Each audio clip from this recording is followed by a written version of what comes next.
Welcome everyone to our very first spiritual questions answered for 2024. Happy New Year to everyone.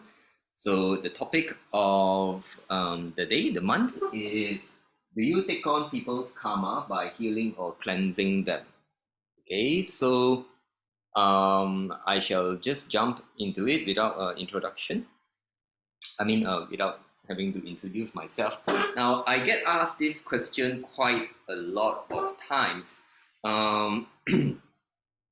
So let's put some context here, okay? So usually when we are talking about this healing or cleansing, usually we are referring to energy work, right? So it's usually done energy healing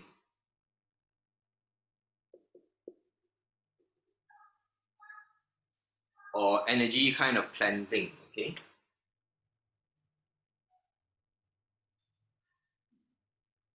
So I get asked this question a lot because for those of you who don't know, I'm an energy healer. All right, we do a lot of spiritual kind of energy healing and cleansing. So kind of work that we do also involve dealing with black magic and evil spirits. So this is something that a lot of people have heard or they have seen it happening to others, especially those people who do energy healing or cleansing. So I will just give you all, maybe share with you all some real life examples. Okay, some real life examples. So something that happened very recently, I actually went to learn Qigong from a Qigong master last year. All right, so this Qigong master, his chi was very powerful, his energy was very powerful, and he's more of a he does a lot of martial arts, right? And he developed his chi to a point whereby he could send his chi to people and he could move people. Then he was more of a martial artist, but he discovered that hey, the chi, the energy that he cultivated, that he trained, right, that he mastered, could he could send the energies that he could move people and he tried to heal people. So he started to try and heal people, and there was this. Well, what happened was his friend. His friend was in a hospital with stage 4 cancer of the intestines. All right, so and of course, he was asked whether he could help, and being his friend, of course, he tried to help, and so what he did was okay. So he tried to do his healing, and then he sent energy, and his friend seemed to have gotten better. But not long after, this Qigong master, he developed pains and serious symptoms in his own intestines, right? And he had to be hospitalized. And apparently it was very serious and he nearly died. And from what I hear, right, of the story, I heard it from this Qigong master students, that actually another person, all right, one of the students who was also learning energy healing had to help heal him. And so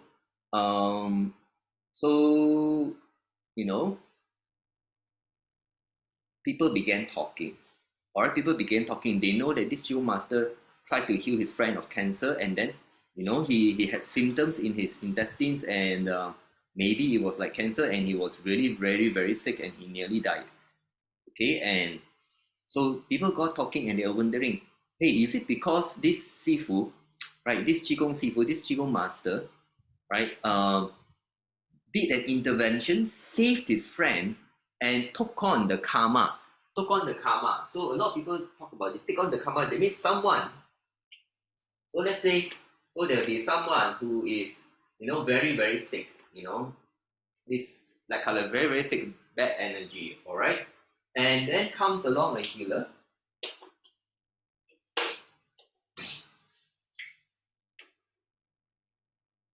The healer will do healing, send energy over to cleanse and heal, and somehow this person will experience the same thing. Maybe this person will get better, this person will get better, but this person will experience the same symptoms. And a lot of people will interpret it as this, that if you help people, you heal people, or you cleanse people using especially energy, you end up taking on the person's karma. That means, let's say maybe this person is meant to, like in this Chico Master's case, this person is perhaps meant, some people think of it as maybe this person is meant to die of cancer. But this master, because of his abilities, right, and his energy, he went in and he intervened. And because he intervened, this person who's supposed to die of cancer, now his karma is supposed to die of cancer, then now what happened is, now because this person intervened, now this person will end up dying of cancer. Of course, in this Chico Master's case, he didn't die, right, because they turned out another person who helped him, right? And so he became better. And this person was quite sick. Actually, just to share you all what happened. So when I attended the course, I went there and I healed this person. So this was me. This was the Chico Master. This was a sick guy. All right. So this person started feeling sick, but not as bad as him. All right. I think he was also bad. So this guy was he was learning energy healing, and he was learning it and channeling that kind of thing. He has his own teacher, but his energy was quite effective. When I went to attend the thing, I met them and quite a couple of people. So I healed them and some other people. So this is a standard scenario. Someone, right, is sick. Usually you can be sickness, all right, illness.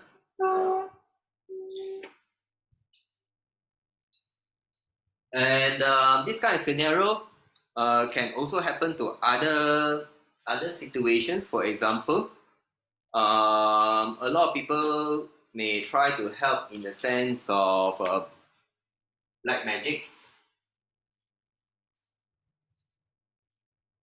helping people deal with evil spirits. And what can happen is, when this healer do it, whatever was here, it can transfer to this person. And if this person doesn't know better, all right, it will transfer to this person until, right, someone who's capable enough, right? So I'm using green as green is a color of healing.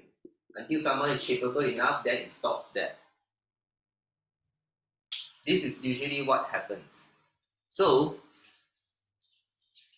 my main answer here is no. The answer is no. But what exactly is happening? We need to understand it. So we need to know. So the answer is no. We need to know what is happening.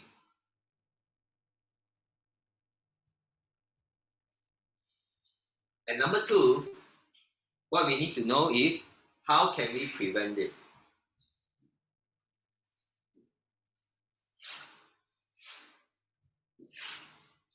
Normally when I teach energy healing, so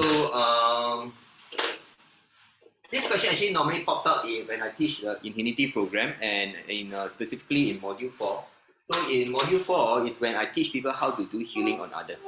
But that's after, so that's the fourth module. So the first module is foundation. All right. Second module is energy self-protection, to protect self. Third module is to heal self, energy healing for self. And then fourth module, then only I teach people how to heal other people. That means you need to learn how to heal yourself, but you need to learn the foundation. You need to learn protect yourself. You need to heal yourself before you can heal others. So normally this question will come up, and I'm taking a part of what I share with my Infinity students and disciples with the public, because I get a lot of these type of questions. So now, what other kind of examples are there? So one of the examples I also tell people is, for example, there was this healer. There was this German healer in World War. All right, he's a founder of a type of energy healing, and he got very famous. He got very famous doing energy healing, especially on cancer, people who had cancer, right? And I think his modality or something called hailstorm or something in German. All right, he was channeling light. The way he described is he channel light and then he send light to people and he do healing.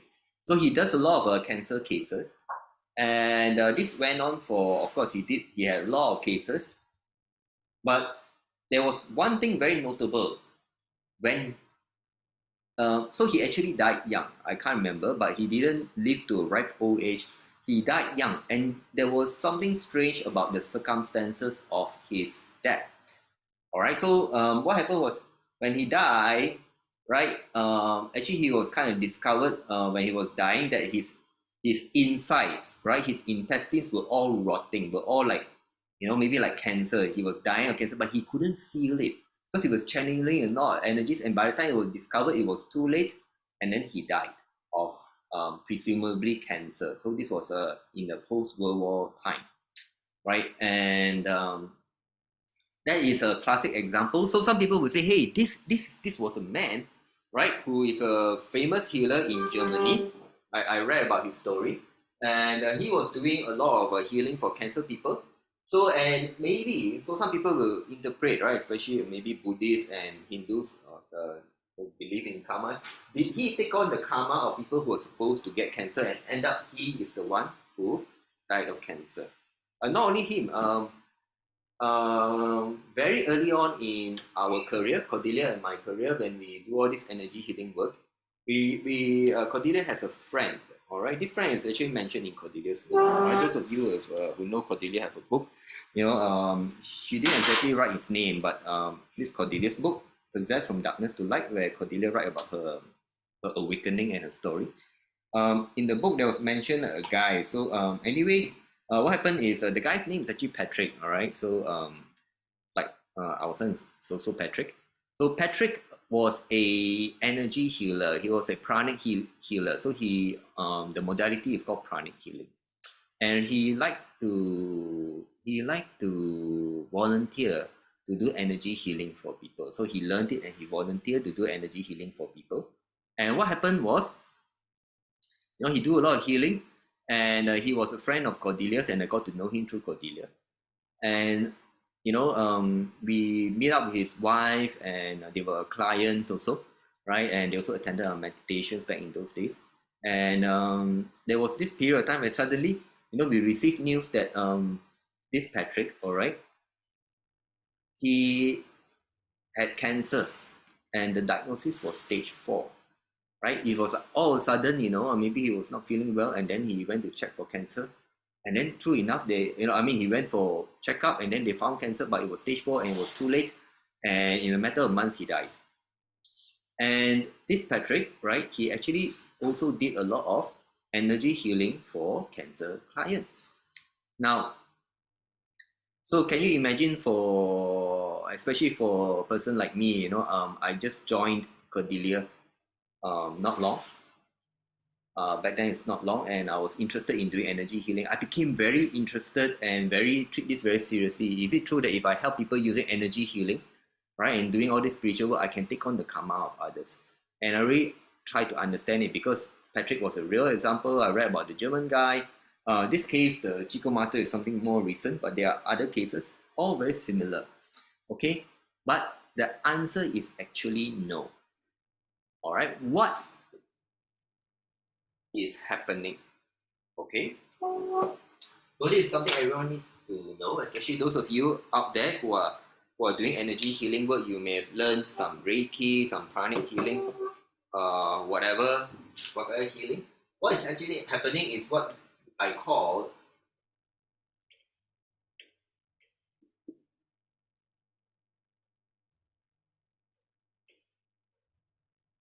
energy transference.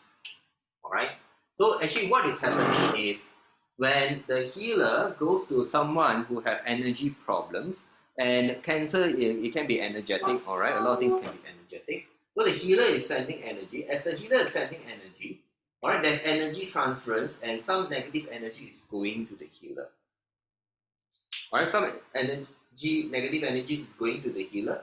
So if this is cancer, there will be cancer energy going to the healer, and that's why the Qigong master was affected by cancer. That's why, that the healer Patrick, he was also affected by cancer. That's why the hailstorm guy, I forgot his name, Bruno Groening or something. I'm not sure. I hope he makes up Bruno something. All right. So he also had cancer. Okay, and any one of you who are energy sensitive, I have many people who are energy sensitive. They also ask me this question because they could feel after they learn, let's say Reiki or some other healing modality, and they come to us and learn infinity healing, or they heard about us about infinity healing. They ask me, and I have to explain this. So hopefully after this, I'll make a recording, and then I don't have to explain to people anymore. So a lot of people who are energy sensitive, they can feel it when they try to do energy healing on others, right? Whatever the other person feel, they will feel it on their body. So let's say they're healing a person, and if the person's hand have pain, all right, they're healing the person's right hand, right arm pain, and as they heal, they themselves get the right arm pain, or wherever it is. So what is happening is energy transference. All right, so there's energy transference, and if the energy is very negative, and if this person, the healer, does not know enough of how to prevent it, then this person will end up being affected. And it can be anything. It can be cancer, it can be illness, it can be black magic, it can be evil spirits, or other forms of negative energies, as long as negative energies. All right, so negative.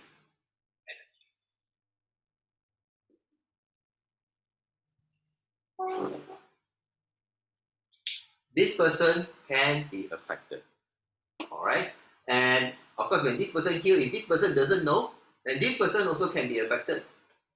So in this case, this person was less affected because he know his healing was a little bit better than the Qigong master, because the Qigong master have no energy healing background, right? He was just a Qigong master, maybe a martial artist, and he didn't learn energy healing properly. This guy was learning some kind of energy healing, but his knowledge was not good enough. And of course, eventually, this green color is supposed to be me, and I stepped in. Okay, so they need to know how to prevent it. All right, so how do we prevent it? Okay, so I will share with everyone, all right, at least what are the basic things that we do in infinity, all right, in infinity healing. I am very careful about this, right? So I know these cases, I know it's real, and I can sense the energies. I can sense also when the negative energies are coming to me. So and many of the people who I teach, they are energy sensitive themselves, and they will be able to feel. So to me, it is very, very important to help prevent this. All right, to teach people how to prevent this. So the first thing is to prevent it. First thing is the preparation must be sufficient.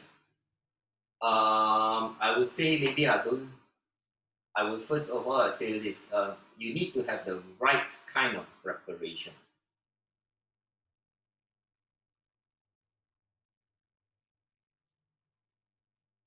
What do I mean by right kind of preparation? So before any energy healer does the work, they need to prepare themselves, right, in the right manner before they do the work. So for infinity healing, all right, for infinity healing, our modality, our preparation is quite comprehensive, and we also try to understand about all these energy transfers, how it can happen, and we want to prevent it. Now, the first thing that we need to understand is this, all right? When you take a look at energies in people, all right, there are subtle energies in people, in humans. There are actually three kinds of these type of subtle energies. So the first type is life force. The second type is qi. The third type is prana.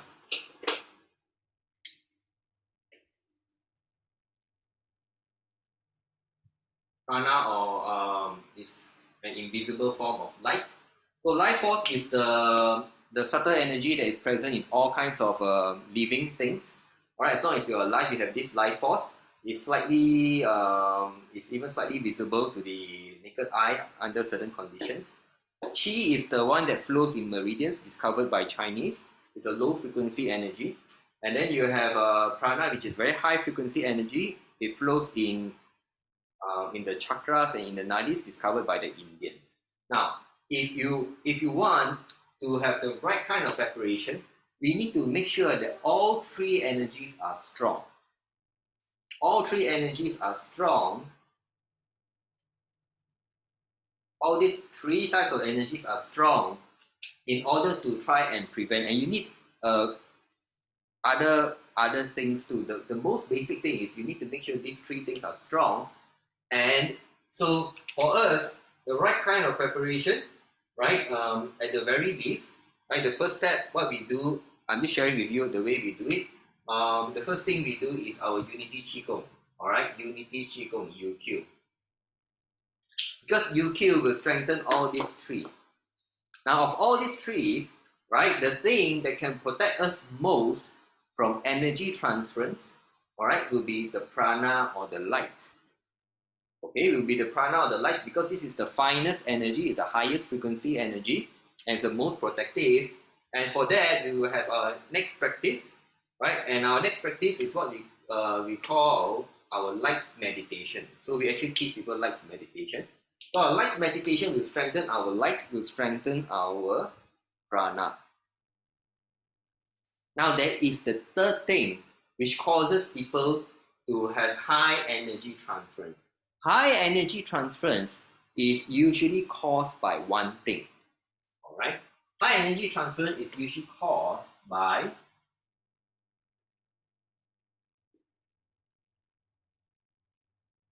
attachment.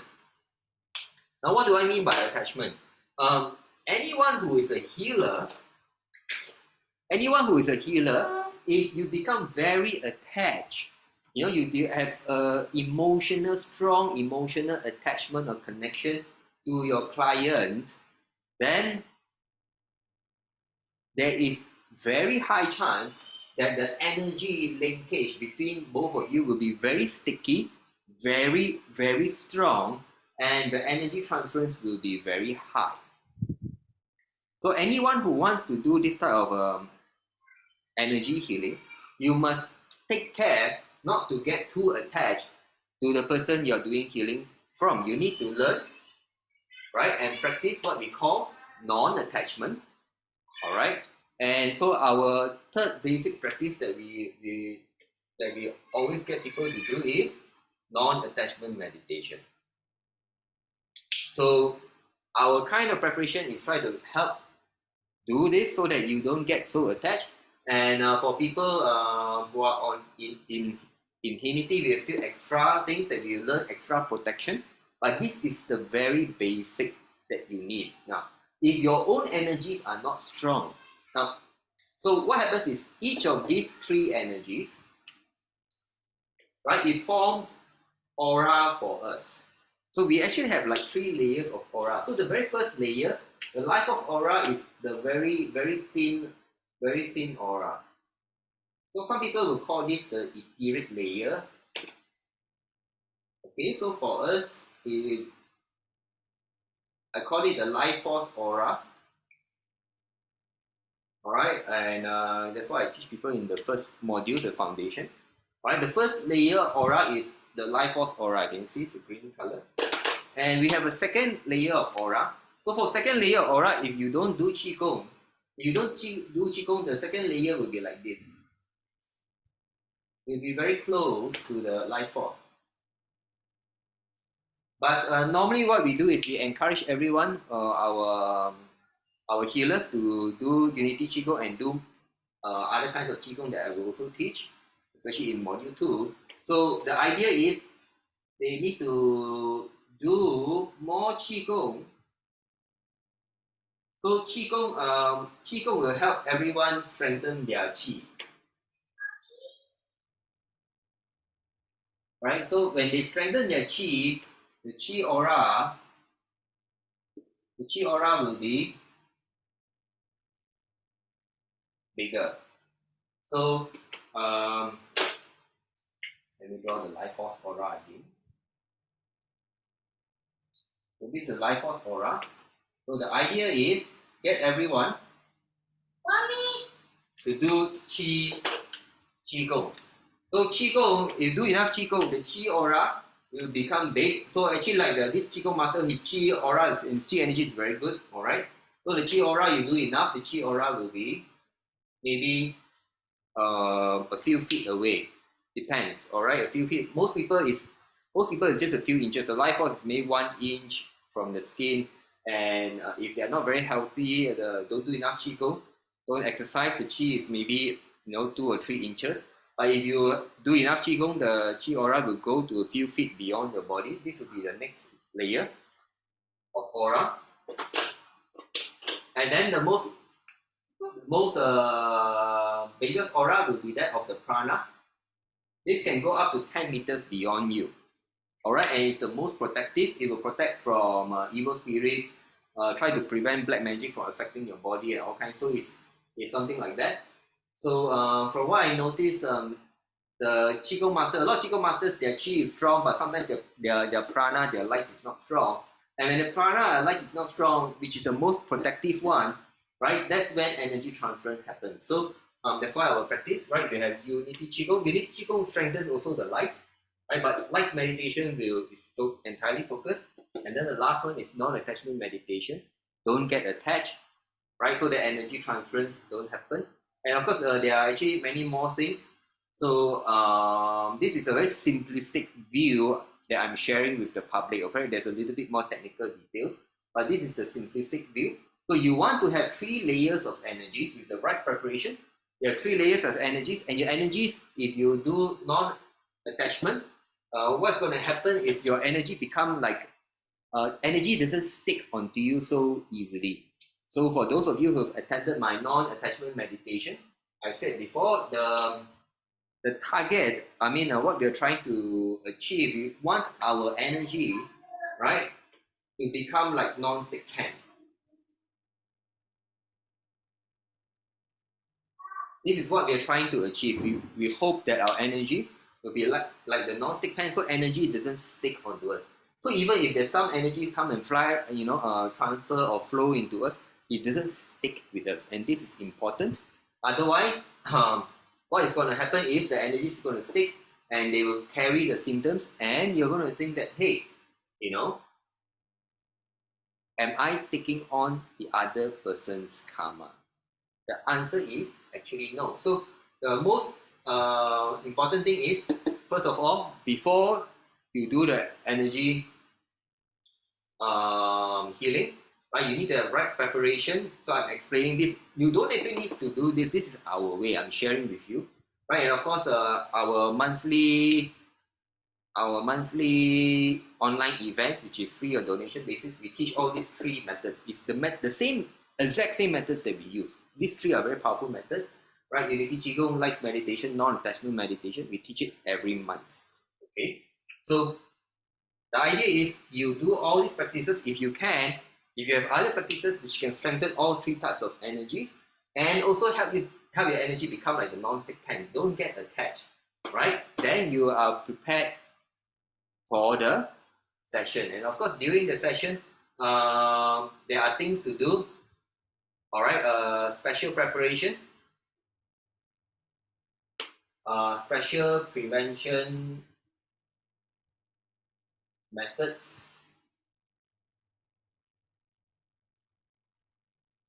During the healing or cleansing session, that is the next thing.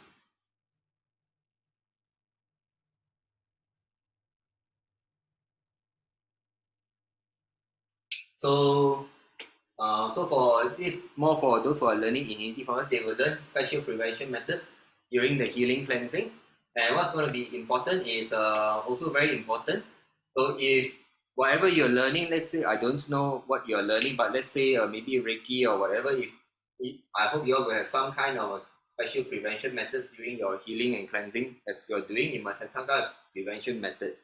Right, so you prepare yourself before that. After that, as you're doing the healing, you also need to have something to try and prevent or minimize the energy transference. And after healing, all right, so you need to, after healing,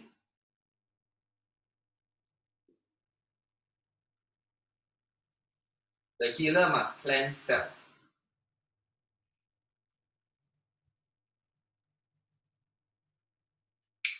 This is very important. So, depending on, of course, the level of the healer. So the idea is we prepare such that our energies are strong, right? And during the healing, we try to prevent the energy transfers. But even so, sometimes the energy can still get transferred to the healer. So that's not the end of the world. What the healer needs to do is the healer needs to be able to cleanse and heal self. That is why, right, in immunity healing, before I teach people how to heal others, the healers must know how to heal and cleanse themselves. So these are the three basic steps. All right.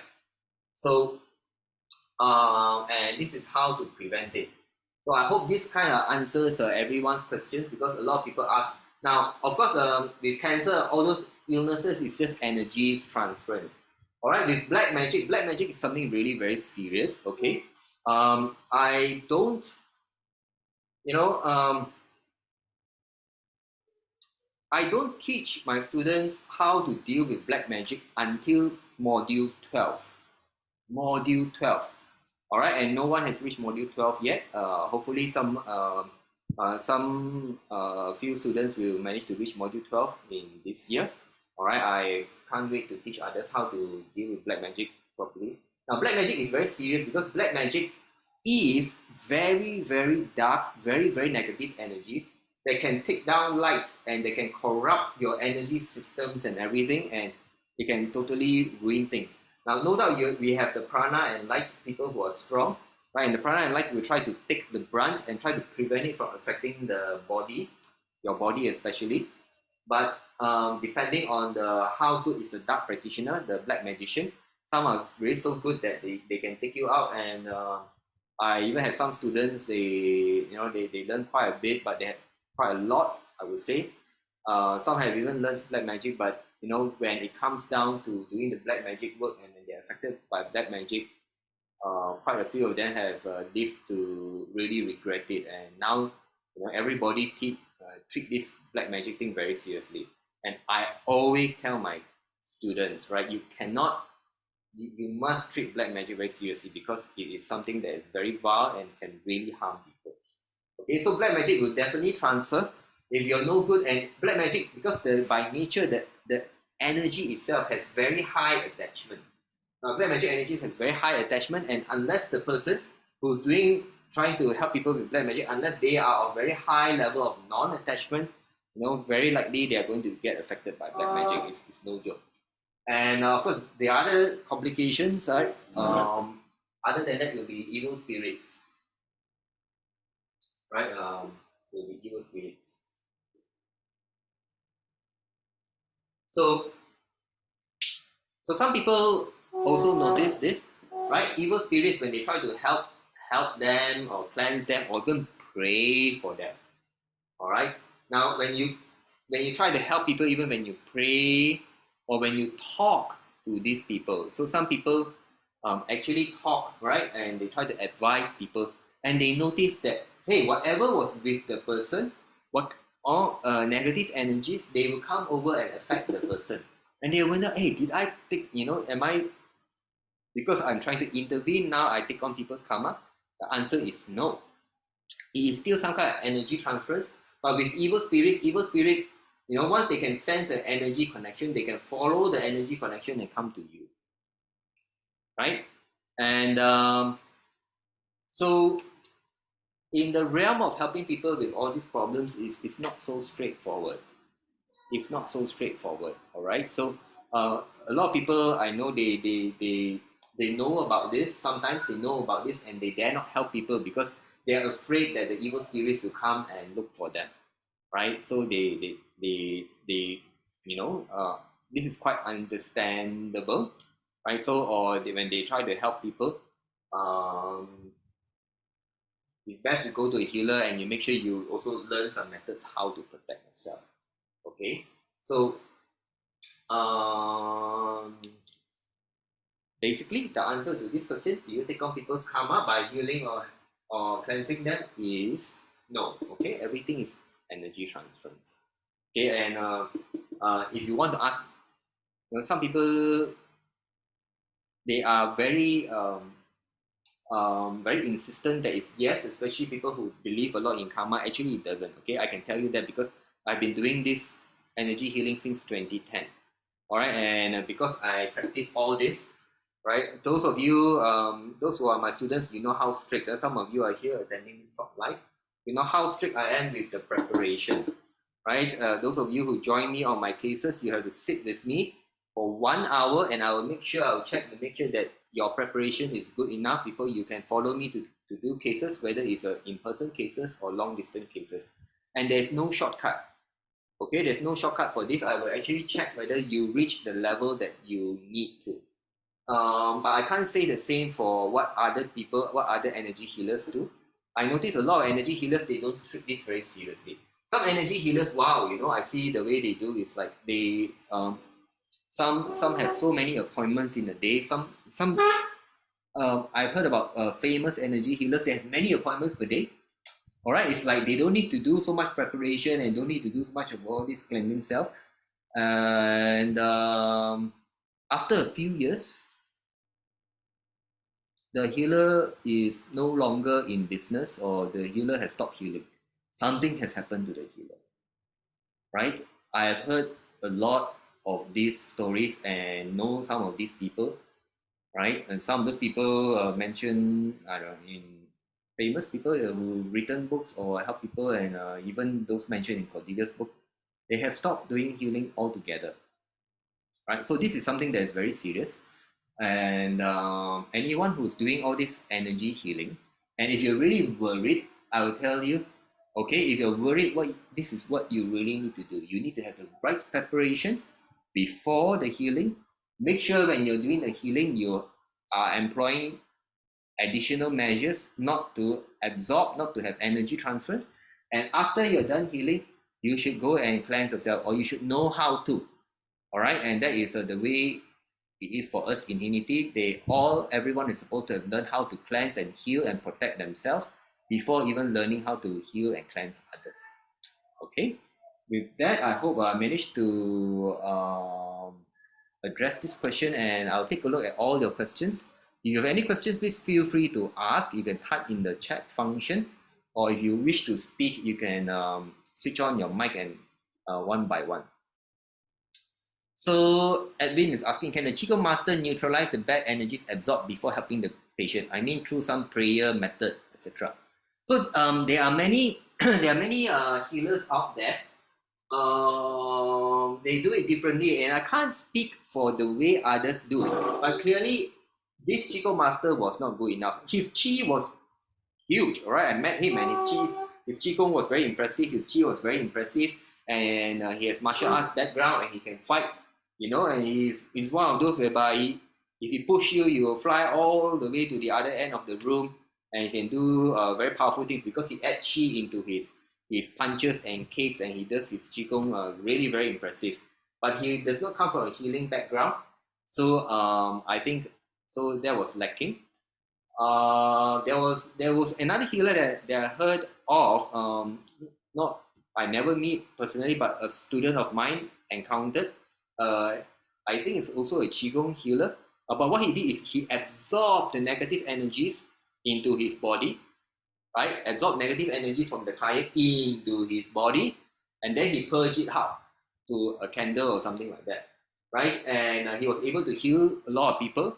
But after a few years, he totally stopped doing healing, right? My student went to try and look for this person because the same client who was healed by him wanted another session, right? Flew in from all the way from another country to try and meet this healer.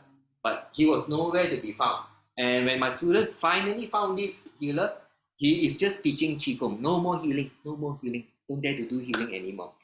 And if you ask me, the reason is very simple, because the way he does it is he absorbs negative energies into his body. And I think he does not have the skill to deal with the energies before it's taken into the body, like what Edwin is suggesting. So if you're taking negative energies into your body, the negative energies can affect the healer first. And if you're not good enough, then you get into deep trouble. So in our immunity healing, we don't do all that. Okay, so you have to take note of this. Edwin again. Oh, it's the same question. Through prayer. So prayers, if you say prayers to try and prevent this, prayers may or may not help. So a very key thing I need to mention is attachment.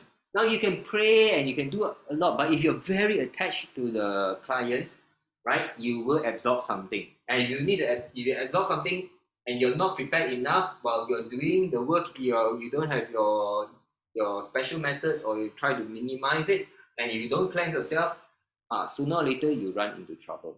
All right, the attachment is key thing. And prayer or no prayer, divine or no divine, even if God is there, you don't do all this, then this is your karma. You don't take on people's karma. It is your own karma, I would say.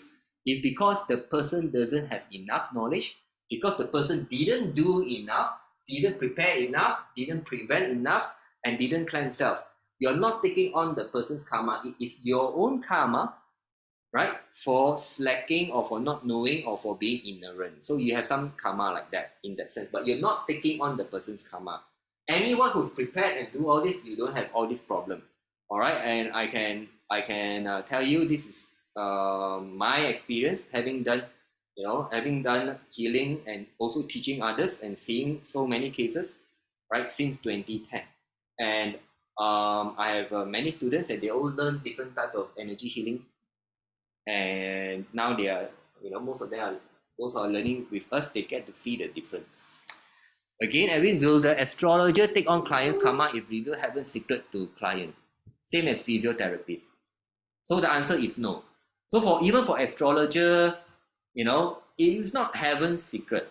Astrology is not heaven's secret. Astrology, right, and all these what I call it predictive modalities, is a way for heaven to reveal their plans for people to humanity.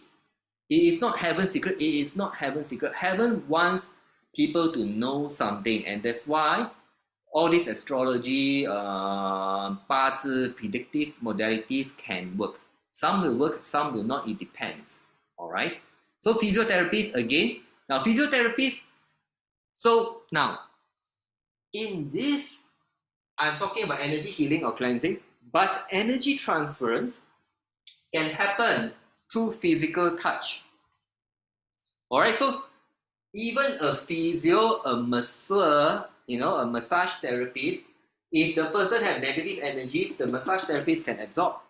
I have few cases whereby so there were two memorable cases of massage therapists looking for me because of their problems that they got from their clients. The first one, the massage therapist lost her hair. She absorbed, actually what happened, she absorbed black magic energies from her client. All right, and she lost her hair. So she lost her hair, and she tried all kinds of methods to deal with it. She shaved her hair, she put herbal, she went and see the doctor, it couldn't help.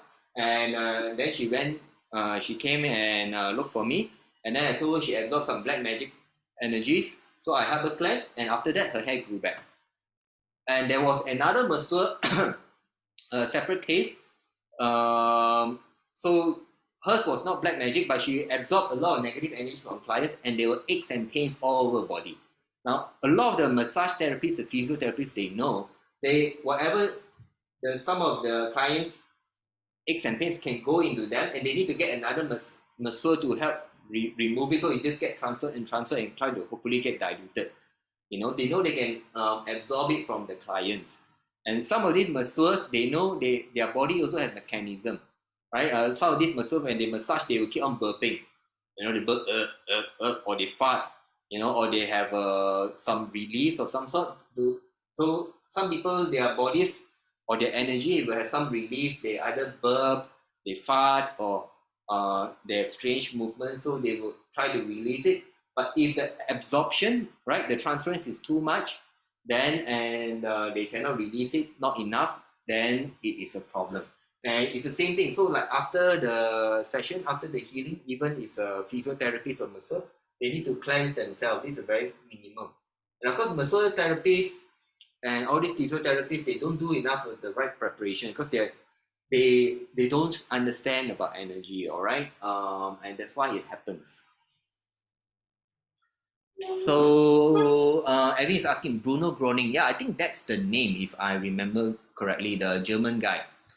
His modality, I think he called it hailstorm or something like that. In German, I think it means light from heaven or something like that. Okay, Evan is asking, is cleansing using sea salt? No.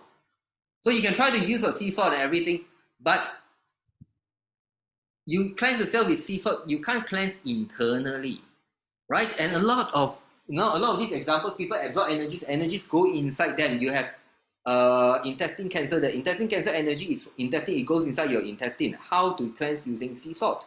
No, you need to cleanse using energy methods. For us, the 3 basic methods, this 3 is key. These 3 methods will help you deal with a lot of negative energies. All right, any of these negative energies, it can help you release it. It can help you strengthen your positive energies and deal with all the negative energies. I cannot stress, right? These are our 3 core practices, and we are teaching it online for free, donation basis, right? And these 3 can help you. So you use sea salt, you use prayers. Prayers can help if you know how to do it properly, all right? But a lot of the sea salt, a lot of normal methods are not going to help, but these can really help, okay? And I'm not just saying it because I'm teaching it. There are others who are affected and they use our methods and it helped them. And we are not charging you all an arm or a leg to learn our methods. We are teaching it for free, donation basis, online every month, okay? So again, Edwin, so qi is last difference from dark energy before entering the human body. No. So actually, this is a very simplified diagram. So actually, what's going to happen is, so outside here, so the prana actually comes from the body. So there's prana even here. So the red, there's prana also even here. So all this will be prana, all right? So there will be prana energy. And prana energy is the one that's most protective. Prana is all the way inside, all right, inside, outside. And chi doesn't go, so chi will be here. So here in the chi aura, you have chi and prana, all right, it's something like this. So in the layer whereby there is life force, there will be life force, chi and prana, all right. And the one that's most protective is the prana. So chi can protect to a certain degree. So this Chico Master told me a lot of stories. Stories with because he know I'm a spiritual and energy healer. He also share some of the stories, talk about how he brought his students for martial arts competition. They stay at a haunted hotel or something, and everyone was so affected by the evil spirits, couldn't sleep, and they were haunted, and they were pressed by ghosts on the bed. The next day, they all lost their martial arts. All the martial arts tournament. Normally, they win a lot of medals, and that year they lost, and he himself was pressed down by ghosts. And even though his chi was strong, but his prana, his light was weak, so he was not able. Actually, for us in Kiniti practitioners, so Cordelia and myself especially, our light is very strong. There's no way the entities can affect us. The most protective here is the prana, the light. Okay. So chi is not the last defense, but preferably you want to have all 3 to be strong. So John is asking, is there such a thing as karmic intervention? For example, somebody perform healing and cleansing work without payment. John, I'm not sure what you're trying to ask over here. is there such a thing as karmic intervention? For example, somebody perform healing and cleansing work Yeah, without. can I just unmute and speak to you on this? Yeah. Yeah, because okay, as you know, like sometimes outside when people like they see their friends, they are having issue, they're having problems, so then okay, they just go and help them out and they do the healing on them. And of course they did not ask any payment or whatsoever. So there's a lot of like discussions like, oh, it means you do this okay for people, and therefore and there's no like energy exchange. Mm. So therefore you have to take on that person karma. It's like the person should go through their whatever karmic course of life because of us intervening. Then okay, the whatever karmic event cannot resolve, and therefore it will look after the person who intervenes. Okay, no. The answer is no. Okay. So let me give you a very clear example, a different way of looking at things. All right.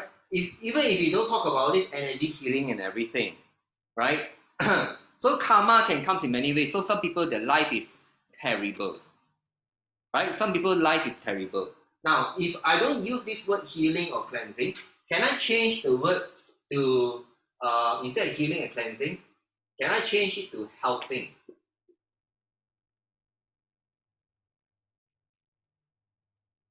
Yeah. So instead of a condition whereby it's illness, let's say um, let's say it is being poor. And some people say being poor is karmic, right? Some people say being poor, you're born, you have bad karma, you're born poor. And there is a rich person helping the poor. Does it mean that because the rich person have a lot of money and help the poor person, is the rich person going to become poor? Do you get what I mean?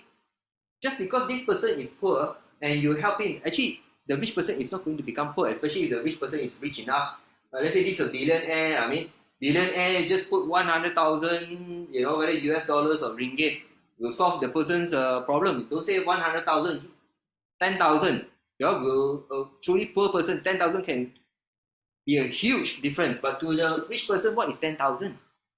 Right? A truly rich person, let's say a billionaire, what is 10,000?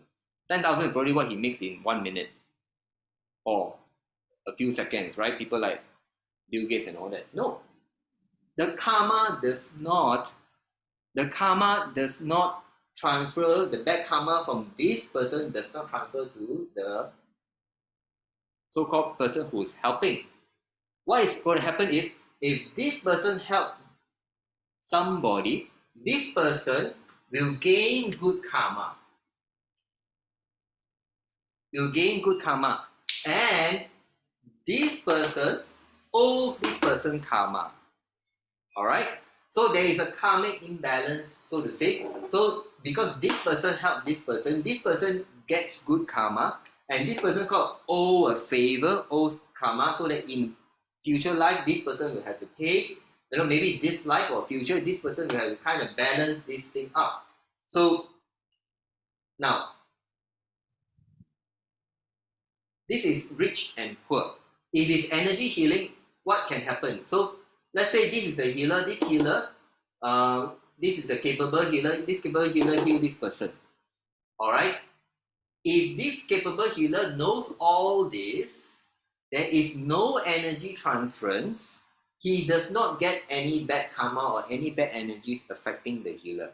No way. The only thing that's going to happen is this person is going to owe this person in terms of karma, because this person did a favor, so this person is indebted to the person who helped him or her, right or not?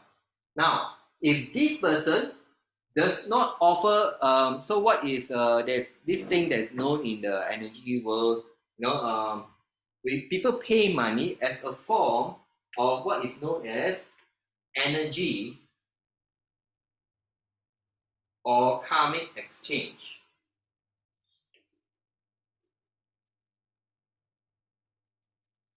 So the healer has sent energy to help this person, and this person owes this healer something.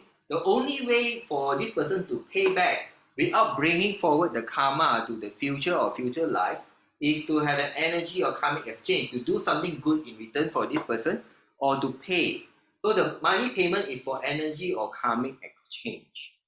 So there is no like in John's case, they kind of do without payment and then there's a karma take on. No. So if this person help the victim, right, or the patient, and this person, the patient does not pay the healer, then this patient will owe karma to this healer, right? Whether it's this life to be repaid later on this life or future life. So, and of course, to the people who don't believe in karma, they don't care, right? They don't care. But that is actually what's going to happen. So, yeah, so that is the kind of karma that we are talking about. Does that answer your question, John? Yeah, somewhat it also leads me to another questions. Would Okay. it be possible, like we do not also wish the other person to be indebted to us? Mm-hmm. So is it possible for us just to tell them, hey, if you want to repay whatever I do, just pay it forward whenever you can, just to help somebody else. Like if you And have money, you just donate, okay, to whatever charitable organizations, and then if you see any poor, you just help them out or whatsoever. I felt doing so builds a larger, more positive uh energy, uh like in this case to help more people. It's like not just only me and that one person I help, but then it builds a chain reaction. So this is my thinking, because I have some conversation with certain some individuals. They say, oh no, they have to pay you back. So but my idea is like, I somewhat doesn't agree with that, but I feel it's better for them to just pay it forward lah. all right.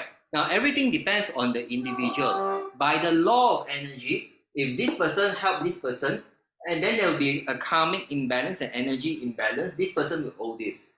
All right. Now, if this healer, let's say is John, right? John is a healer himself, right? If this healer is able to accept and ask this person to pay forward, and so long this person pay forward, he can pay this debt. Yes, it can be done that way.